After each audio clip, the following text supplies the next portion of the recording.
Boxing டே test match அப்படின்னு என்ன? ஏன் ஆஸ்திரேலியா இந்த மேட்சை ஒரு பாரம்பரியமிக்க ஒரு விஷயமா பார்க்குறாங்க?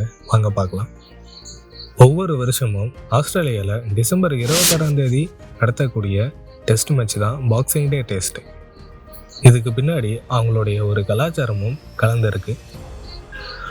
மேற்கத்திய நாடுகளில் கிறிஸ்மஸ்க்கு அடுத்த நாளான டிசம்பர் 26ஆம் தேதி பாக்ஸிங் டே அப்படின்ட்டு கொண்டாடப்படுது. இந்த நாளில் முதலாளிகள் அவங்களுடைய தொழிலாளிகளுக்கு போனஸும் லீவும் கொடுத்து கிறிஸ்மஸ் கிஃப்ட் பாக்ஸஸும் கொடுப்பாங்க. அதுவும் இல்லாமல் சர்ச்சுகளில் இருக்கக்கூடிய அன்னதான பெட்டிகளை திறந்து அந்த பணத்து மூலயமா ஏழைகளுக்கு உதவி பண்ணுவாங்க. இப்படி இருக்கக்கூடிய அவங்களுடைய பாரம்பரிய கலாச்சாரத்தை நவீன கால கிரிக்கெட்டுக்கு பெயர் சூட்டி அதை காப்பாற்றிட்டு வராங்க.